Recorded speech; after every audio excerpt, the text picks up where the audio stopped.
Hello, everybody. I'm back again. It is Friday. Yeah. And thank you all for tuning in. I am going to be, it is Friday, like I was saying. Well, not that I'm proclaiming it's Friday. Anyway, uh, gonna read one chapter tonight. And I'm going to then go over my plans for what I'm going to work on over the weekend. With like in respect to the chapters I've read throughout the week because I've already got some ideas. But I'm gonna like finish up this chapter first because it still has a little bit of it still has a little bit of a recap from what happens after the attack on Gwillis Hole. So I'm just gonna go into a little bit about that and then yeah, so it's gonna be a shorter night tonight. Um as I just go over my plans. And then I'm going to next week I might read more chapters within a night. It depends on how things go. But I definitely want to try and get some headway this weekend. So I will be uh, going into um, doing outlines and figuring out from there because of the restructuring and whatnot. So, but I'm going to back up a little bit. Hi, I'm Beth Wagner, and I am currently reading my dad's manuscript. And this one is called Sword in the Rose. It's about a baron who saves the king's life and in return gets awarded a barony and all the problems that come with it. So it's just talking about his life adjusting to his new life and everything like that and all the problems that come along with it. So the very recent thing was there was recently a battle because some peasants came to him and mentioned that they needed protection from this baron who was going to take over their village, and this new baron was like, "Well, this is actually my land still," so they went and fought for it, and now we're seeing the aftermath of that event. So, without further ado, I'm just going to launch right into it. This is chapter 7 of The Sword and the Rose. A little better than a week and a half after Gwalsor's return from Gwillis Hole, a messenger came in from Baron Wardick. He carried Wardick's pennant, the wyvern in the flames, with a green branch tied to the shaft as a sign that he came in peace. He had with him only 2 men-at-arms and a page. "Don't be too ready to accommodate Wardick," warned Forraith. "He surely knows as well as you know how weak we are, and depends on that to make us agreeable to whatever he just suggests." Walser nodded. "That was my impression, though I've never met the man. Well, let's talk to his messenger." The messenger was a tall man of middle age, with the scars of many fights showing on his arms and face. He came into the audience hall, approached Gwalsor's chair, and bobbed his head in a sketchy bow. "And what can I do for Baron Wardick?" The messenger was caught off guard. These sorts of things usually called for introductions and pleasantries, discussions of health of various family members, before business was considered. For a moment, the messenger hesitated, then continued. "Sir, I'm Hathis Dar Wishverlant. Lord Wardick sends me to ask that you come to meet him at Gwillis Hole to discuss our mutual boundary." Gwalsor shook his head. "I regret I cannot spare the time to discuss something that was settled long ago. I have too much work to do settling this barony to rights. If Wardick wishes to come to me, I may spare some time for discussion." Unfortunately, if it involves the bury of Gwula's hole, as I said, the matter was settled long ago.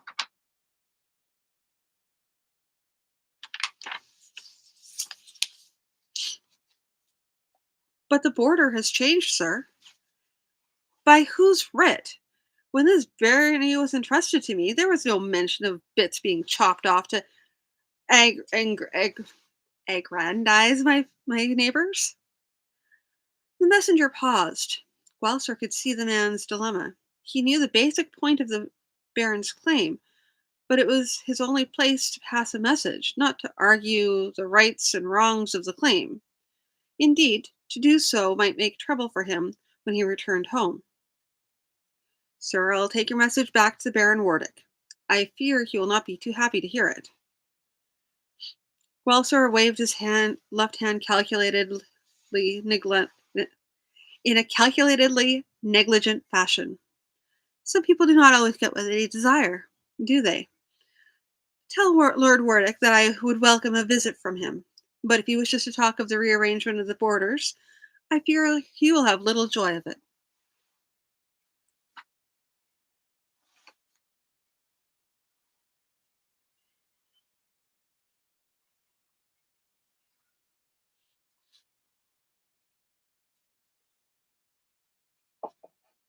I will warm up, I promise. Just not right now. When the messenger had gone, Forsyth talked to Gloucester privately. You bain't trained for the barony, my lord? A man wouldn't be saying that by watching you, he grinned. So you carelessly wave your arm in his face, telling him with no words, look, I won my barony saving the king's life. How far can you be pushing me before I'll be might not wish to fight? Gloucester smiled back at him.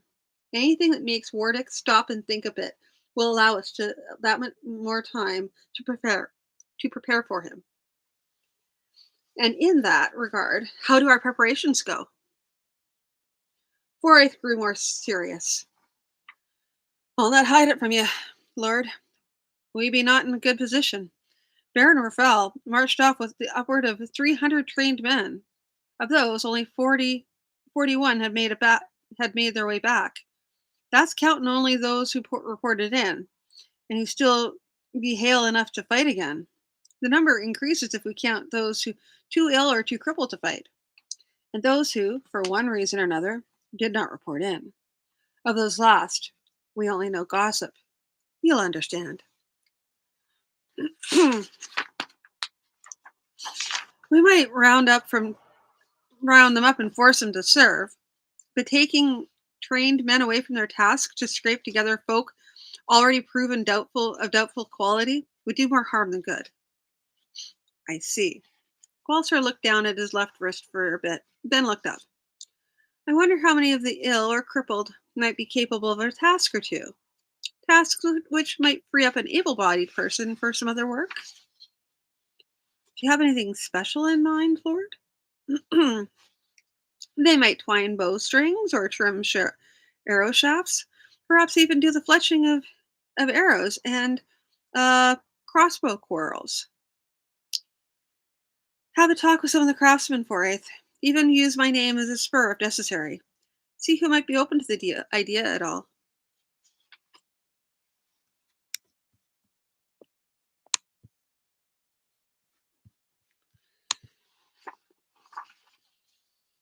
Yes, my lord.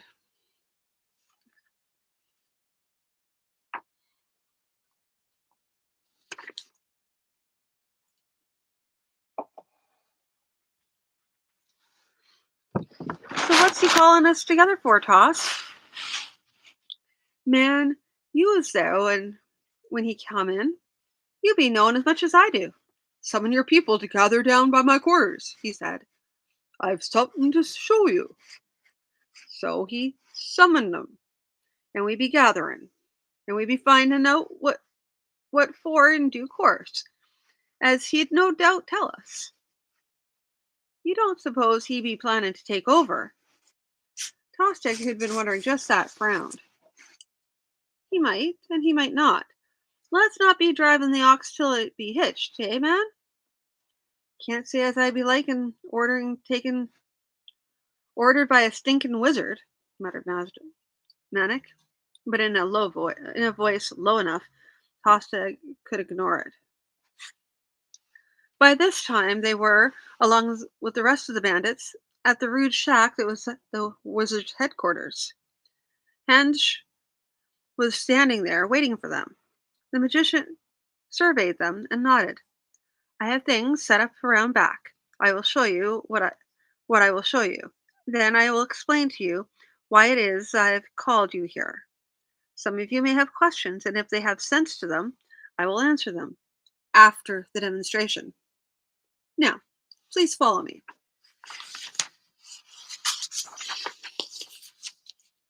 He turned and walked around the shack, and the bandits followed in a loose mob, full of mutterings and hand signs against evil. Behind the shack was a figure carved in the sod, seemingly a many-pointed star with candles of strange hues burning at the precise tip of each of the several points, always directly opposite the point on the other side. There were hints of scent in the air where the smokes of candles drifts, some sweet, some acrid, some with a trace of putrefaction. Within the many divisions of the figure were what seemed to be words, and though Tosteg was near illiterate, he knew enough to know that some of them were not in common script. The words appeared to have been painstakingly done by allowing sand of several colors and what appeared to be salt to drop from the magician's hand. Tosteg pushed his back against the rough logs of the cabin to guard his back. Visions fleeted through his mind of the logs growing hands at the sorcerer's command, but he couldn't watch against every possibility. The wizard gave the thin smile, and Tosteg had a feeling that Henge was well aware of what he felt, and amused at it. The wizard spoke.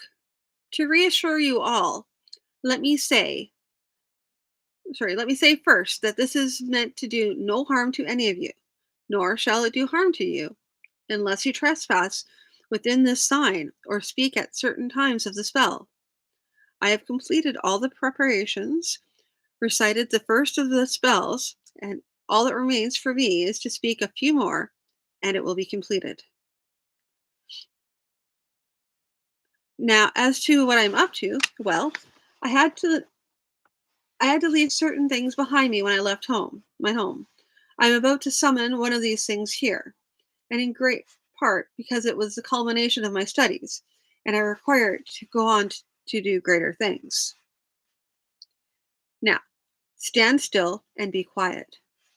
He stooped, picked up a handful of sand, and, letting it pour from his hand, drew a curling rune in one section of the figure. The air suddenly became warm and still. He raised his hands and began chanting a strange little song. He repeated it several times, but it seemed to Tosteg that the syllables of the song ran through his mind like water, and his mind could not retain them. There was a cloud rising in the middle of the figure now. The wizard stopped his chanting and called out a single word. Orthes! The cloud in the middle of the figure billowed up suddenly, then flew away, and a man stood there. There was more muttering among the bandits, and even more frantic signs made against evil. When the smoke cleared completely, Tosteg saw what first seemed to be a brownish skeleton. A further look showed that it was not a skeleton, but a man carved out of wood. The skeleton effect was mostly caused by the fact that the arms and the legs were carved plainly, as though they might be bones, though the forearms and lower legs were single pieces, not two bones as in a human. The hands and the feet were also carefully carved and joined, giving the impression of bones.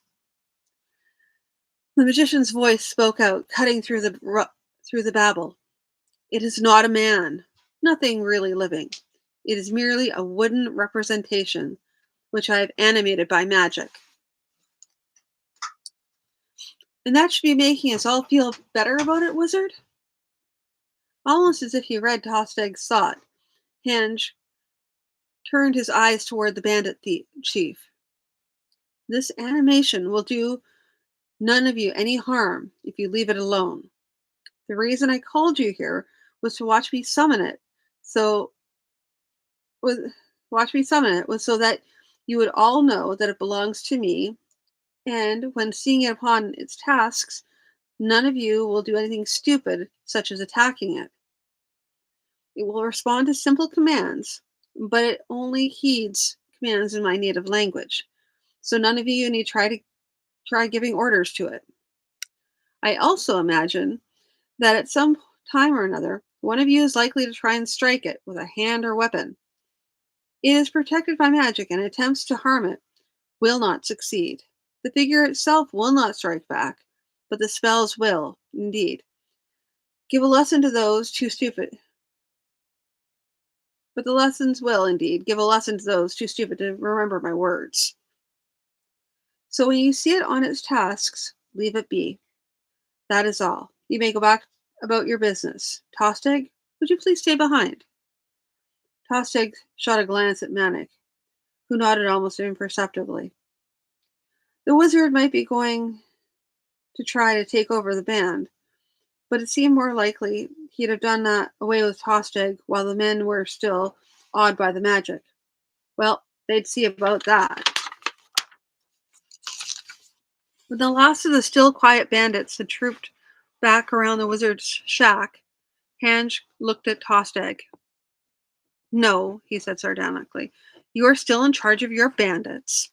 All I wanted to do was, as I said, to discourage any of them from interfering with my work. Yes, I am well aware that someone at some time, perhaps under the influence of too much drink, is going to lay hands on Yahor. He gestured toward the wooden man, still standing in the middle of the figure. Perhaps even try to strike him with a weapon. The effect of the the effect of the protective spells is not likely to kill the attacker, but it will cause him pain and render him unconscious for a while. I am telling you all this, though I did not tell them, because it is useless to warn them. You, on the other hand, should know what is going to happen so that on that day you can take appropriate measures.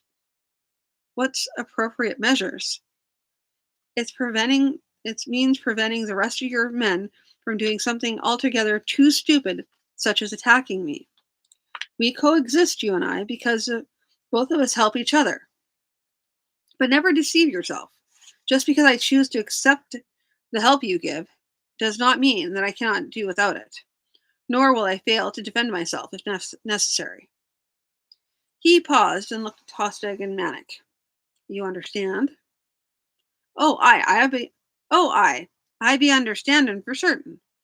Keep the lads in line, and if anyone be taking a swipe at Yahor and suffer for it, keep him from coming for you instead. Good. Do you wish anything else, then? Tostig understood this as sort of a peace offering. Though the meeting had been called by the wizard, Tostig was allowed to end it, and thereby maintain his own authority. No, nothing else. Good. If you'll excuse me, there are things yet to be seen here. Neither Tostig nor Manic spoke until they were back around the shack and some distance away from the wizard. Mark me, Toss, he'll turn on us some day. Might be. Until that time, though, we better be keeping him on our side. Well, think on this, Toss. If he can be inspelling a wooden man to obey him, what's to stop him inspelling a man of flesh and blood to do the same? And if one, why not many? Tostig made no answer. He had thought on it, and did not like the directions in which it drew his thoughts.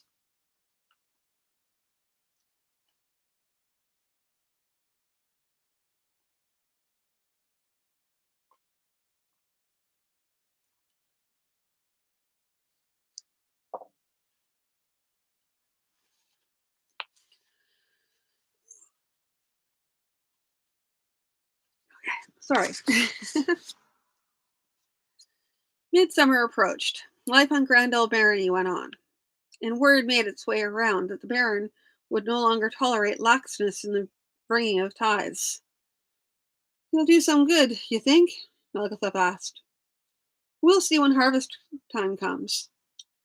Perhaps the Baron and his wild Lafetta will have to go calling on a few slackers just to encourage the rest." There was a murder as well. A hedge wizard named Valwant, living in a hovel in the woods, making a living selling healing herbs, potions, love charms, and luck charms, and so people said, the occasional curse. By the signs, it seemed that several people had broken into his place, tied him, set the hut afire, leaving him to die. There were no suggestions as to who had done this, but the priests of the old gods told the people that it was Valwant who had practiced divinations, and death was a mild enough punishment for that. "I think that old Robe or his fellows have something to do with this," Malgathup said. Gwelser remembered his conversation with the chief priest and wondered. These southern priests did seem to have a desire for power. What kinds of things might they do to build up their power base? He shook his head. "It seems likely to you and me, but we have no evidence against anyone, let alone the priesthood. Maybe the Baron's wild Lafetta do a little bit of snooping around? Do what you can. If you find something to implicate our chief priest, or even some of his followers, then we will see what we will see." Jadal was suddenly at the door. "My Lord Baron! Baron Wardick is at the gate." His eyes were wide. Walsor smiled. "I am sure he comes in peace, Jadal, or we'd have heard much sooner. Have Ralno show him to the audience chamber." The Baron looked at Malgathop and grinned briefly. "Well, he's come to demand his rights, I suppose, and I shall have to disappoint him greatly by not allowing myself to be bullied. What do you think about maybe the Baron Wardick have an unfortunate accident on the way home?" Walsor shook his head. "Pleasing as that thought may be at the moment, it could well rebound on us. I understand that Baron Wardick's son is in some ways a worse man than his father, and is young enough to make just the kind of hot-headed and hasty attack we are trying to prevent." Baron Barlant Dar Tabasur of Wardick was a man of medium height, his dark hair and beard liberally sprinkled with gray. Age had brought a thickening to his middle and more flesh to his face, but he still gave an impression of vigor. When the introductions and pleasantries had been taken care of, he got down to business immediately. "Well, Baron Grandel, what is your explanation for this attack you have made on me this spring?" Baron Wardick: "If your men come over my borders, they must expect to be attacked." "Nonsense! The agreed border between us was the Flingkettle Brook. My men were merely putting up a fortification to protect the border when they were attacked." "And that is nonsense in its turn. The brook had changed its course this spring, and if it had changed back next year, what then? Would your men quietly abandon their fortification and go home? I think not." Baron Warwick's jaw thrust forward pugnaciously. "You sound as though you're speaking of war." Walser returned his look with a steady gaze of his own. "Not at all. I am seeking to prevent one by assuring by assuring you that if you invade my territory, you will not do so with impunity. You will fight, then, over such a little bit of ground? I will fight any incursion on my territory. If I allow you or anyone to take a bit of my territory this spring, will I not find myself facing more troubles next spring, when other people see me as being ripe for plunder? You might well wish to count the cost, Lord Baron Grandel, before you thrust your barony into a war with mine. Have you the resources to fight such a war?" Walsor rubbed absently at the leather cuff covering his left wrist. And you, Lord Baron Wardick, might wish to count the cost before you come to war with me. He saw Wardick grimace and knew that his gesture had done its part. If you refuse to be reasonable, then there is little left to be said, is there? I suppose not, so long as you consider reasonable to be synonymous to surrender. I will bid you good day then. But it was clear that Wardick wished him no good at all. It is late in the day to be starting out. Accept my hospitality for the night at least. Wardick shook his head. No, not today. Another time, in other circumstances, perhaps. As they watched the Baron and his entourage depart, Guelsor turned to Foraith and murmured, "Well, what do you think, Marshal?" Foraith ran a hand down his beard and said, "He'll probably try nothing serious this year. We may have burned a field or two, stolen some cattle, and that's about the size of it. Next year, though, when he realizes you haven't called the king on account of any of his nuisances, he'll likely do something more serious." Wellsworth nodded thoughtfully. "I'd as assume he doesn't feel he can annoy me with impunity. Suppose we make some preparations."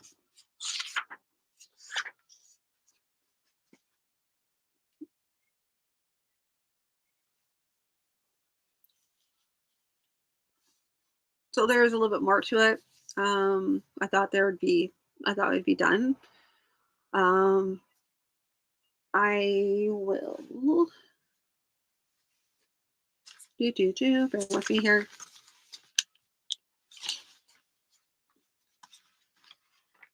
Um,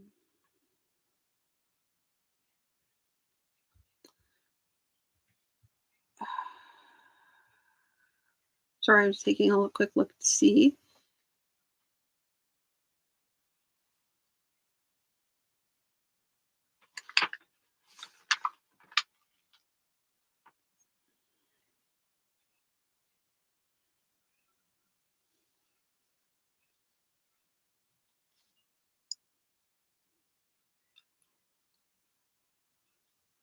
Okay, sorry, I was just double checking to see if I should read chapter 8, but I will honestly leave that for next week. Um at this point, we're talking about Gwilla's Hole. Um there's things that happen in there, like with the death of Saltern, he was like well loved by Wellsor, but it's only like mentioned. And there's like the other part I've had with this story is that the Baron is very unemotional, which is I mean, he doesn't have to be like a sobbing wreck or anything, but he definitely has to have some sort of emotional connection to the people in his life. And he doesn't seem to have that, with the exception of what happens later on in the story. But not enough. Like, he should have some sort of connection, like emotional connection.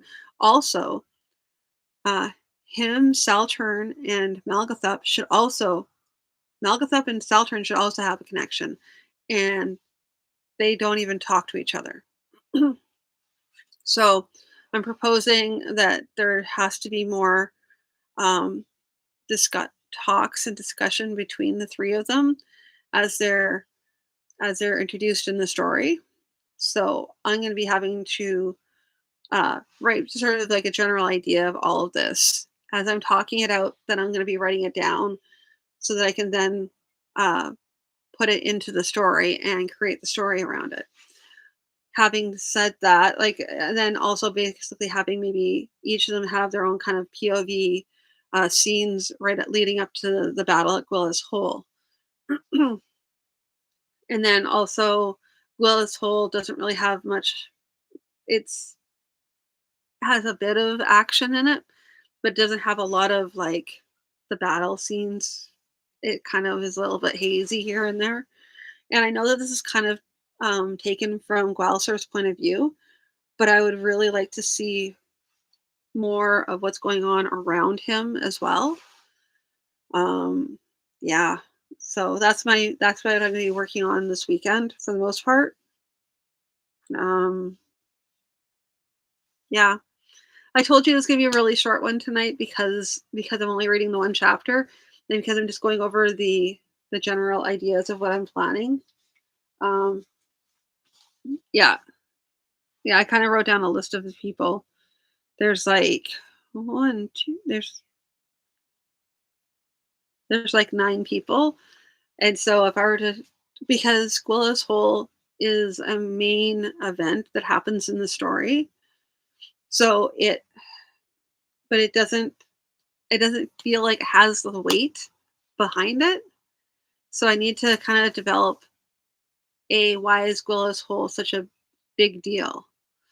More discussion around the dispute this the fact it's disputed territory and and that sort of thing. I need to pull in more, do more backstory, but put at the front end so that it takes longer for this us to get to the Gwilla's whole part, so that when Saltern gets injured, it's more it has more weight to it because he should have his everything that happens with him should have way more weight than it does because this is just some guy who just happened to be somebody that he's known his whole life, and I'm like, what?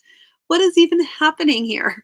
This needs to be bigger. This needs to be more of him. So that's kind of my rant for tonight. My rant is about Saturn this time. Yeah. I felt like I had more about it, but like I still have to go in and I have to read everything and then I just have to finish the brainstorms and making it more in depth. So now I'm just babbling aimlessly. um So next week I'll be doing the same thing, starting at between anywhere between 5:30 to 7 o'clock, somewhere in that time zone, and I'll be reading chapter 8. I'll probably be reading chapter 8, chapter 9. We'll see, and if I can, I'll try and read a little bit longer because I want to try and get as much done as possible within the week. But it'd be nice to be able to have like another group of chapters and then a recap, another group of chapters and a recap, and then I can start just rewriting stuff once I'm done reading, and then I'll take a little bit of a break for a while because it'll be for a while, quite a while. I mean, I'll probably be doing some occasional streaming, but and I have some plans coming up right away that aren't related to reading aloud, but I'll talk more about that later once it gets closer to fruition. Anyway, that's all for now. Thank you all for tuning in, and I will talk to you all again on Monday. So, good night.